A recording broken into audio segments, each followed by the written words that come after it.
Best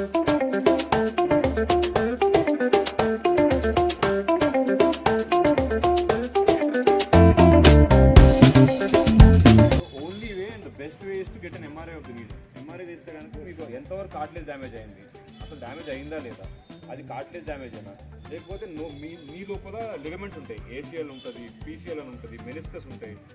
మీలో 4 పిల్లర్లు ఉంటాయి, 2 షాక్ అబ్జార్వర్లు ఉంటాయి.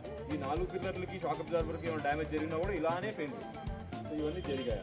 ఇవి జరిగితే మనం ఏం చేయాలి? కొంతమందికి ఏసీఎల్ ఇప్పుడు మీలాగే కన్సిస్టెంట్గా పెయిన్ ఉండదు, రోజు ఉండదు, పడుకునేటప్పుడు ఉండదు, కానీ ఒక 2-3 రోజులు వాకింగ్ చేసిన తర్వాత వస్తుంది.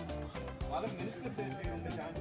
సో మెనిస్కస్ పెయిన్ మనం ఏం చేయాలి అంటే ప్రతి మెనిస్కస్ పెయిన్ ప్రతి షాక్ అబ్జార్వర్ పెయిన్కి మనం ఆపరేషన్ చేయాలి. ఆపరేషన్ అవసరం పడుతుంది. 1 month రెస్ట్ తీసుకుంటే సరిపోతుంది. అంటే అదే స్పోర్ట్స్ పీపుల్ ఉన్నారు, 25 years ఉన్నారు, 30 years ఉన్నారు, కొంతమంది బ్యాడ్మింటన్ ఆడేవాళ్ళు ఉన్నారు. వాళ్ళకి అయ్యే ఇంజురీస్ ఏముంటాయంటే ఏసీఎల్ టేర్ ఉంటుంది. ఏసీఎల్ టేర్ ఉంటే ఖచ్చితంగా ఆపరేట్ చేయాలి. పీసీఎల్ టేర్ ఉంటే ఖచ్చితంగా ఆపరేట్ చేయాలి. ఎందుకు ఆపరేట్ చేయాలంటే వాళ్ళ స్టెబిలిటీ పోతుంది కదా. మనం నుంచోగానే మోకాలు జారినట్టు ఉంటుంది, కొంచెం ముందు పడిపోతున్నట్టు, కిందకి స్టెప్స్ దిగేటప్పుడు కానీ స్టెప్స్ ఎక్కేటప్పుడు కానీ మీ అంతా స్టేబుల్ ఉండదు. ఆ స్టెబిలిటీ కోసమని మనం ఆపరేట్ చేస్తాం. సో ఇవన్నీ చేయడానికి ఎస్పెషల్లీ 25 to 45 ఉన్నవాళ్ళు, ఈ ఏజ్ గ్రూప్లో ఉన్నవాళ్ళు నీ పెయిన్స్ వచ్చి కారణం లేకుండా నీ పెయిన్స్ వస్తాయి. అంటే అంటే except for intensity of activities increase, nothing else is there, you get an MRI done. If you are a sports person who plays activities on weekends 1-2 days అంటే ఇంజెక్షన్.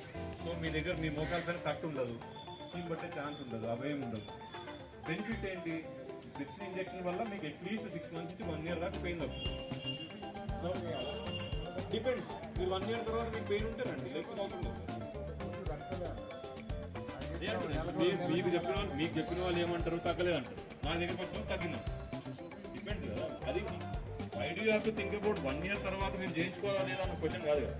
ఈరోజు మీ నొప్పికి లక్షలు ఖర్చు పెట్టుకోకుండా, మోకాల మీద కట్టు పెట్టుకోకుండా మీకు ఒక సొల్యూషన్ ఇచ్చినాం. ఆ సొల్యూషన్ మీరు తీసుకోవాలి. సైడ్ ఎఫెక్ట్స్ ఏముండదు.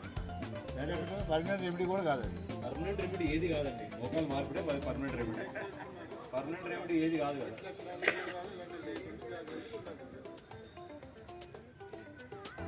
దేని గురించి అంటే they use synthetics. It's not about just natural life style అండి. They have a good life style. They do eat unprocessed meat, unprocessed food, but also they use synthetic derivatives like collagen tablets దొరుకుతాయి. అవన్నీ వాడతారు. ఆ వాడితేనే మనకు అది వస్తుంది. Collagen tablet letters ఒక 1 gram ఉందనుకో, జాయింట్లోకి వెళ్ళేసరికి 0.1 10 పాయింట్స్ అంతే వస్తుంది.